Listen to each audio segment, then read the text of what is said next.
며칠 동안 이 숲을 돌아다녔습니다. 뭔가를 마시고 먹고 자고 싶으시군요. 무서운 동물의 울음소리 때문에 밤에도 쉴 수가 없습니다. 주변의 모든 것이 축축하고 극한의 추위가 느껴져요. 희망은 없지만 여러분은 계속 덤불 속을 걸어다니고 있어요. 그때 갑자기 저기 나무 뒤로 뭔가의 움직임이 보이는 것 같아요. 정체가 무엇일까요? 곰? 표범? 늑대? 이 위험한 놈들 중 그 누구라도 절대 마주치고 싶지 않으실 겁니다. 하지만 아니에요. TV에서 봤던 구조 로봇들이에요. 수십 대의 기계가 여러분을 찾아왔어요. 개 정도 크기의 거미처럼 생겼네요. 이 생김새 덕분에 로봇은 나무로 오르고 산 정상에 도달할 수 있습니다. 그들의 몸은 큰 높이에서 떨어져도 견딜 수 있고 야생동물, 불, 물을 만나도 아무 문제 없어요.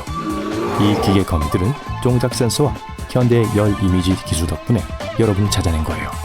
미래의 로봇들은 이런 모습일 겁니다. 그리고 여기 오늘날의 로봇들을 소개하죠. 꼬리가 달린 부드러운 로봇 베개입니다. 여러분이 만졌을 때 꼬리를 움직일 수 있거나 말 수도 있습니다. 다음 목표는 뭐죠? 화성을 식민지 삼는다고요? 네, 준비됐습니다. 제 베개를 좀 가져와야겠네요. 조깅을 하면서 토마토를 먹고 싶을 확률이 얼마나 돼요?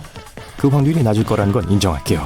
하지만 여전히 일본 디자이너들은 토마토한 로봇을 만들었습니다. 책가방처럼 등에 메고 다녀야 해요.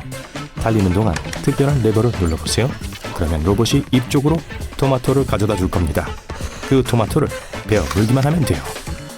20세기 중반 화학자 윌리엄 라슨과 앤서니 파이넬리는 튜브 없는 타이어에 대한 아이디어를 생각해냈습니다. 빨간색, 노란색 또는 녹색으로 칠할 수 있었죠.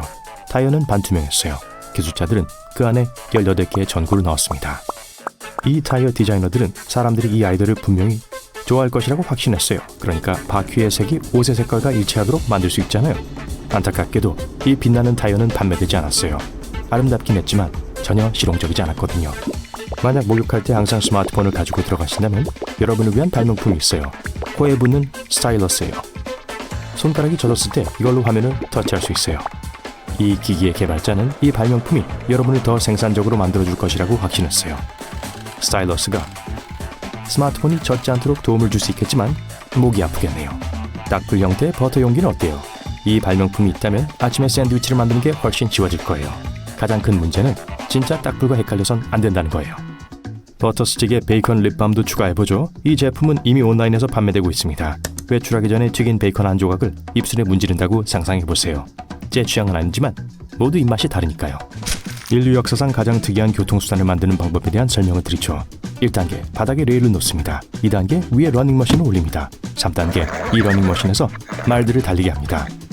1850년에 건설됐었고 임펄소리아라는 이름이 붙은 진짜 운송수단이에요. 놀랍게도 교과적인 교통수단이었어요. 로코모티브는 시속 11km의 속도로 움직일 수 있고 20대의 마차를 끌 수 있었어요. 하지만 증기기관 기차가 더 편리한 것으로 밝혀졌죠. 1975년 광거업계에서 일하던 게리 달은 기발한 계획을 세웠습니다. 멕시코의 해변 중 한 곳에서 발견된 부드러운 돌을 애완동물로 팔기 시작한 거예요. 사람들은 이 아이디어를 좋아했어요. 돌을 데리고 공원을 산책할 필요가 없습니다. 아침에 짖지도 않고 밥을 먹일 필요도 없습니다. 돌은 그냥 선반 위에 예쁘게 놓여 있어요. 근사하죠. 이 사업가는 개당 4달러에 100만 개의 애완돌을 팔았습니다. 21세기에는 이 돌에 USB 케이블이 추가되었어요. 애완돌을 컴퓨터에 연결하면 아무 일도 일어나지 않아요. 주세로 엔지니어들은 신기한 것을 생각해냈어요. 주스 상자에서 주스를 짜내주는 기계를 발명한 거죠. 이 기계는 개당 400달러에 판매될 예정이었습니다. 엔지니어들은 1억 2천만 달러를 투자하여 사용자가 두 손으로 기계와 동일한 작업을 수행할 수 있다는 사실을 알게 되었죠. 다른 점은 이 기계가 와이파이에 연결된다는 것이었죠. 바나나는 맛있고 편리합니다. 단단한 피부 덕분에 들고 다닐 때 부서지지 않죠. 하지만 어떤 사람들에겐 이러한 자연적인 보호가 충분하지 않았나 봅니다. 노란 껍질에 있는 갈색 얼룩이 마음에 들지 않았나 봐요. 그런 사람들을 위해 21세기에 만들어진 주요 발명품들 중 하나가 있습니다. 여행용 바나나 가방이에요. 이 용기는 어디에서나 바나나에게 생길 수 있는 위험으로부터 바나나를 지켜줄 거예요. 여러분의 고양이가 밥값을 하도록 일을 시킬 수 있는 방법이 있을까요? 집을 비웠을 때 고양이가 방을 청소하게 해보세요. 일본 기술자들이 고양이용 걸레 슬리퍼를 고안해냈습니다. 고양이가 바닥을 걷는 동시에 먼지가 많은 집을 청소하는 거죠. 하지만 고양이가 이 아이디어를 좋아할지는 잘 모르겠네요. 포옹은 건강에 매우 이롭습니다. 스트레스를 완화시키고 몸에서 행복의 호르몬인 엔도르핀이 만들어지도록 해주죠. 하지만 가족이나 친구들과 멀리 떨어져 있다고 가정해보죠. 그리고 누군가를 껴안고 싶은 욕구를 느낍니다. 그래서 과학자들은 허기봇이라는 이름의 로봇을 만들었습니다. 사람 키만큼 크고 부드러움이 웃을 줄도 알아요. 이 로봇은 그저 포옹을 위해 만들어졌습니다. 요청을 하면 부드럽게 안아줄 거예요. 운동할 때 자전거만큼 좋은 게 없죠. 칼로리 소모를 도와주지만 달리고 난 후만큼 지치게 하진 않잖아요. 아마 플리즈라고 알려진 발명품의 창조자들은 여기에서 영감을 받았을 거예요. 이들은 페달도 안장도 없는 자전거를 만들었습니다. 자전거 프레임에 몸을 붙이고 반쯤은 걷고 반쯤은 뛰면서 발로 몸을 밀쳐야 합니다. 모노힐은 1869년에 발명되었습니다. 미국의 첫 번째 피자 가게보다 36년 더 전에 만들어진 것이죠. 멋있어 보이긴 하지만 모든 사람이 감히 탈 수 있는 것은 아니에요. 이동 중에 탑승자는 길을 잘 볼 수 없고 교통수단 자체가 불안정하거든요. 이 헐렁한 청바지는 패션의 세계와 기술의 세계를 결합한 것입니다. 앞부분에는 키보드가 내장되어 있습니다. 블루투스로 컴퓨터에 연결할 수도 있어요. 하지만 그게 다가 아닙니다. 이 청바지의 무릎엔 스피커도 장착되어 있어요. 무선 마우스는 뒷주머니에 넣어 판매되고 있어요. 하지만 이 청바지를 입는 것은 어려울지도 몰라요. 의자에 앉으면 컴퓨터에 난리가 날 거예요. 키보드의 모든 키를 동시에 눌렀네요.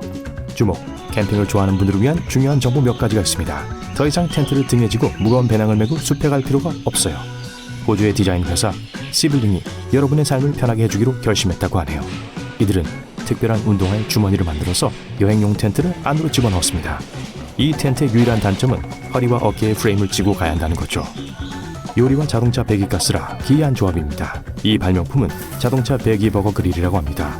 장치를 자동차 배기 파이프에 부착하고 패티를 넣어주세요. 고속도로를 따라 운전할 때 뜨거운 배기가스가 햄버거를 요리해 줄 거예요. 하지만 메어는 인간의 건강에 해롭지 않나요? 디자이너들도 이런 생각을 했습니다. 그래서 패티를 담고 있는 주머니를 완전히 분리했다고 해요. 본실 헬멧은 1986년에 특허를 받았습니다.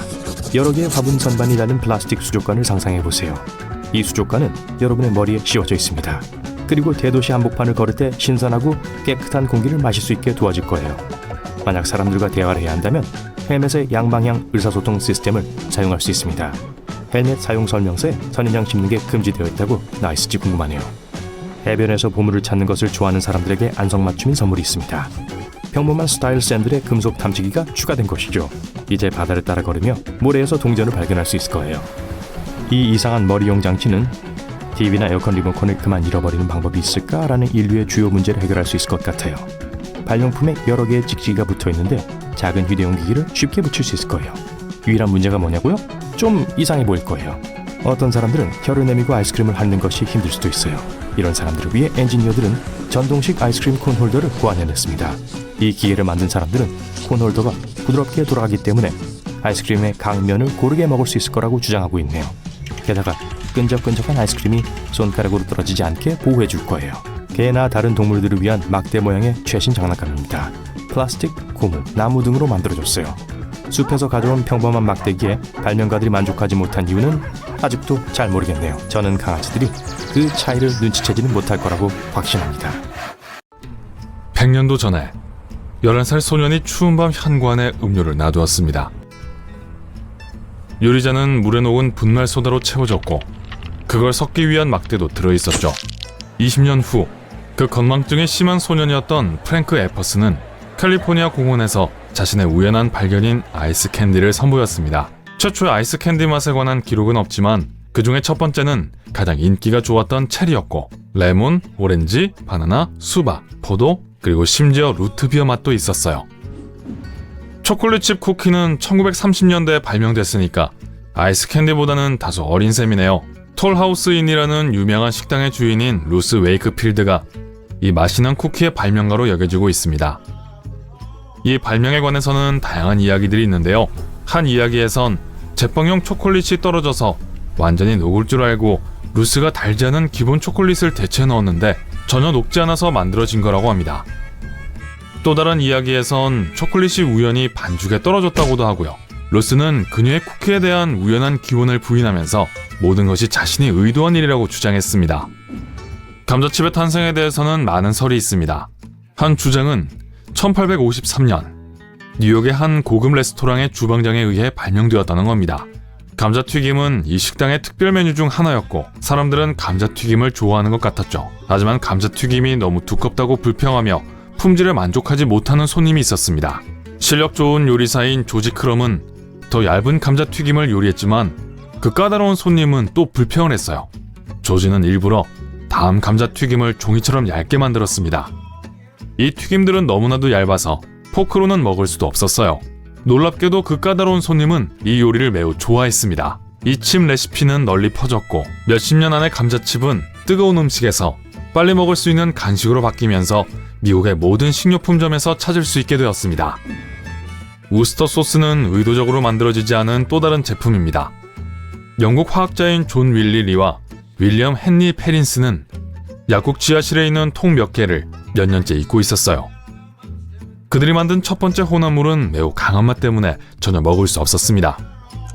그들이 지하실에 있는 그 혼합물 통을 잊어버렸을 때 그 통들은 발효가 되고 있었죠. 화학자들이 통들을 다시 발견하고는 그걸 먹어보고 싶어 했고 맛이 깊어졌다는 것을 발견했습니다. 이 조미료는 풍미가 원래 없던 음식들의 풍미를 강화하는 데 쓰이고 있어요. 예를 들어 칠레콘 카르네 같은 것들 말이죠. 우스터 소스는 제5의 맛 중 하나인 풍부한 감칠맛을 내줍니다. 두부는 수세기 전에 발명되었습니다.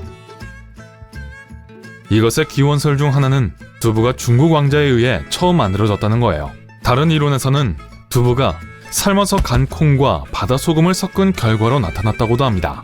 그 소금엔 불순물이 꽤 많았고 아마 칼슘과 마그네슘도 함유되어 있었을 거예요. 이 재료들이 콩 혼합물을 두부 같은 농도가 되게 만들었다는 거죠. 또 다른 이야기에 따르면 증발된 바다 소금의 종류인 간수가 우연히 두유에 떨어졌다고도 해요. 오늘날 의사들은 코카콜라를 멀리하라고 말하지만 놀랍게도 콜라는 의학 학위를 가진 약사였던 존 펜버튼이 발명했습니다. 펜버튼의 프랑스 와인 코카는 처음에는 심한 통증, 두통, 신경제 치료제로 사용되었어요. 1886년에 금지법이 도입되었고 존은 알코올을 제거하기 위해 레시피를 변경해야만 했습니다. 하지만 한 가지는 변하지 않았어요. 그 음료의 독특한 맛을 내는 콜라나무 열매 말이에요. 어떤 설에 의하면 존이 우연히 새로운 조리법에 탄산수를 첨가했을 뿐이라고 하지만 사실 그는 자신이 무엇을 하고 싶은지 정확히 알고 있었습니다. 펜버튼은 거품이 알코올 풍미를 줄 대안이라고 생각했죠. 존의 콜라는 확실히 코카콜라의 원조지만 오늘의 음료는 기존의 펜버튼의 레시피와는 다릅니다. 샌드위치 역시 우연히 발명되었어요. 1700년대 제4대 샌드위치 백작인 존 몬타구는 그의 하인에게 포크류를 전혀 쓰지 않고도 먹을 수 있는 간단한 음식을 만들어 달라고 부탁했습니다. 빵 두 덩이 사이에 고기를 넣어달라고 했죠. 샌드위치 경은 특히 카드놀이에 심취해 있었는데 이 요리라면 게임을 멈추지 않고도 먹을 수 있었습니다. 카드에 기름도 묻지 않았고요. 사람들은 샌드위치와 똑같은 것을 가져다 달라고 요구하기 시작했고 곧 이 요리는 그 익숙한 이름을 얻게 되었습니다.